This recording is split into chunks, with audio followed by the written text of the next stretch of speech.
também nessa semana do Dia das Crianças, os pais também devem se presentear. E um bom livro é o nosso Guia Prático dos Pais, que é da Suzy aqui. É um livro muito bacana, que foi escrito pela Suzy. Isso, tá certo? obrigada. E é um livro que dá várias dicas de como que você pode cuidar do seu filho. Tem dica de como o seu filho tiver com medo, como fazer ele dormir mais cedo, como fazer ele estudar. Dificuldade do estudo, falando sobre sexo. É muito bom. Fala sobre sexo. Fala sobre sexo o livro da Suzy. Eu vou comprar, hein? Esse eu quero comprar, então. Não, esse daí vai explicar para o seu pai como é que ele pode falar Vai explicar sexo pro meu pai? Ai, meu Deus. Calma, eu não Teco. tenho certeza, é isso que eu quero. É para o seu pai saber como ele vai te explicar essas situações assim mais delicadas sobre da onde vêm os bebês, como é que o bebê veio para a barriga da mamãe, mas entendi. de uma maneira que você possa entender adequadamente. Tudo isso de uma maneira que eu posso, que o Marcinho possa entender, tá? Porque eu não entendo muito bem, não. Também não.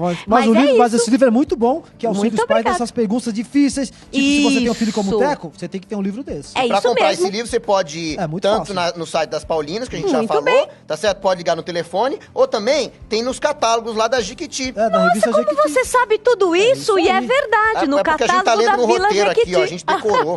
Muito bem, hoje eles tomaram conta do programa. Então agora vamos rodar ali um Suzy Responde? Vamos lá. Pra gente fazer uma pergunta aí. Mas vamos espera, lá. deixa eu só falar uma coisa, porque todo mundo sabe que toda semana eu vou responder as perguntas das pessoas que nos escrevem, das pessoas que estão nas ruas, né? Isso. E que querem ter... Então assim, se você tiver alguma dúvida, você fala com a Suzy, tá certo? Pode mandar uma carta, uma correspondência para o programa Família em Foco. Exatamente. Rua Dona Inácio de Uchoa, 62. O CEP é 041 10 020, São Paulo, capital. Ou pelo e-mail, né? Que é paulinastv@paulinas.com.br. Então você manda pra gente pra cá, que a gente dá uma analisada, e se for uma pergunta realmente interessante, a gente passa pra Suzy. Se for uma pergunta muito, muito bacana e muito interessante, a gente responde. Pode ficar. Então vamos lá pra Suzy Responde? Então vamos lá? Suzy! Suzy Responde!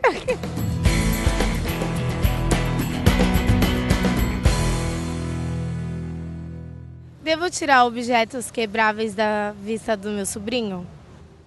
Então, olha só. Muito boa pergunta, excelente. Muito boa. Pra tirar da vista dele, só se ele tiver quebrado e caído no olho. Aí você pode arrancar da vista dele. Mas, se você tá perguntando se você pode tirar os objetos que ele deixa pequenininho pra ele não poder pegar, baixinho assim, eu vou falar uma coisa da minha experiência pessoal assim própria, tá? Vamos ver. Que é o seguinte, o meu pai falou pra não tirar.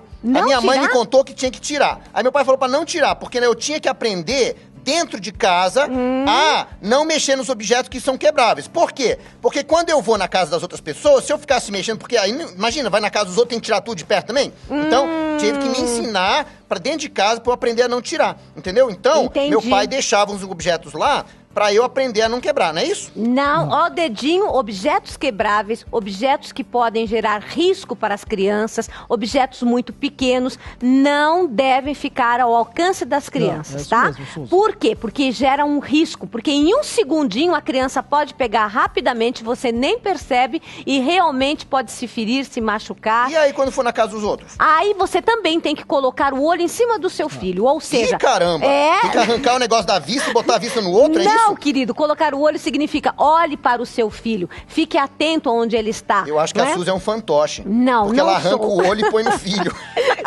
Meu querido, brincadeiras à parte, a questão é a seguinte: para que você não fique dando muitos nãos de maneira desnecessária a todo momento, não pega o controle remoto, não mexa em tal coisa, coloque esses objetos acima da possibilidade desta criança mexer, pegar, não é? Por quê? Porque você vai evitar ficar toda hora falando não, e aí quando não for realmente necessário, a criança já está tão acostumada que ela não vai dar nem bola pela sua interdição. Tanto é que, qual é uma das primeiras palavras que a criança aprende? Não. Não. Você fala alguma coisa, ela não, porque ela vê você constantemente repetindo isso. Então, o que a gente recomenda é o seguinte: qualquer objeto que possa gerar um risco, um prejuízo para a criança, então pode quebrar, ela pode gerir, retire. Não vamos correr riscos. Os outros objetos do dia a dia, que não vão machucar a criança, evidentemente você olha e você diz, aqui você não pode mexer, mas você pode mexer nisso daqui. Ou seja, dê uma alternativa para aquela criança de outras coisas que ela pode mexer que você permita, não é? Mas, Suzy, Os pais, às vezes, exageram. Como assim? É assim, põe no cantinho da mesa, põe aquele negócio pra criança não bater a cabeça, aí na tomada, tapa a tomada com não sei o quê, aí põe o negócio na porta que a criança não abrir, o negócio na gaveta pra não sei o quê. Não fica uma coisa meio exagerada, com uma casa meio falsa? Não.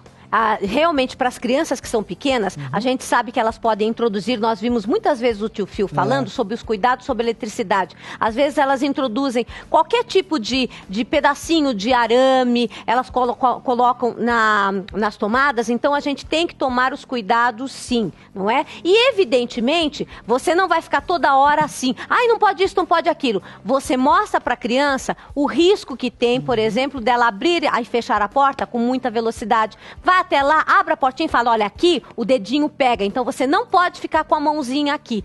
Mostre para a criança, treine a criança como os degraus. Por exemplo, a criança já está naquela fase de subir os degrauzinhos, então é geralmente por volta de 2 aninhos e meio, 3 anos, você vá com ela do lado e ela vai aprendendo a subir de uma maneira segura. Evidentemente, isso não impede que você coloque justamente uma interdição ali, que são aquelas grades para que a criança não caia. Então veja que são 2 situações diferentes, Teco. Uma é você ter uma casa que tenha uma proteção, então você vai evitar que a criança vá para o banheiro, fecha sempre a porta do banheiro. Outra é você ensinar a criança a andar pela casa, a manipular os objetos. Então, para que uma casa não fique falsa, como você falou, é também os pais terem esse tempo para ensinar as crianças nessa questão do abrir, fechar a porta, mostrar quais são os riscos. Olha, aqui, você abrindo a portinha, se você deixar o dedinho aqui, olha o que acontece. Prende o dedinho, machuca. A criança, evidentemente, aos poucos vai registrando isso. Então, sabe, Suzy, que eu passei uma situação que foi bem engraçada assim, sabe? O quê? Como a gente não morava muito alto, eu não tinha grade na janela, né? Aí, meu pai sempre falava assim, ó, não pode vir na janela, porque a janela é perigoso, não sei o que, não sei o que lá. Aí eu aprendi. Aí eu fui na casa de um amigo meu que morava lá, altão, e tinha uma grade na janela. Aí o meu amigo subia na grade e ficava lá, assim, todo lá, olha lá, vendo lá fora. Aí eu falava assim, mas meu pai disse que é perigoso. Aí ele fala assim, que nada, tem a grade aqui.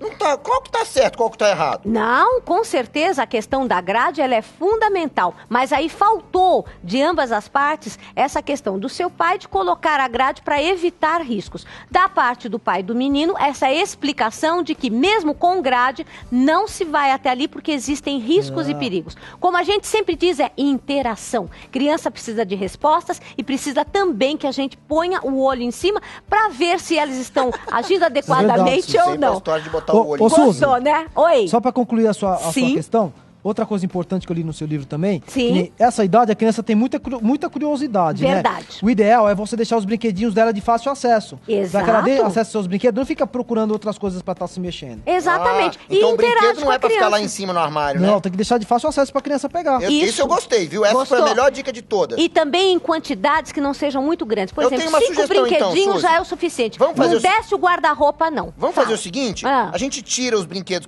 as coisas que quebram da casa e substitui por brinquedos. Aí a criança pode mexer sabendo que tudo bem.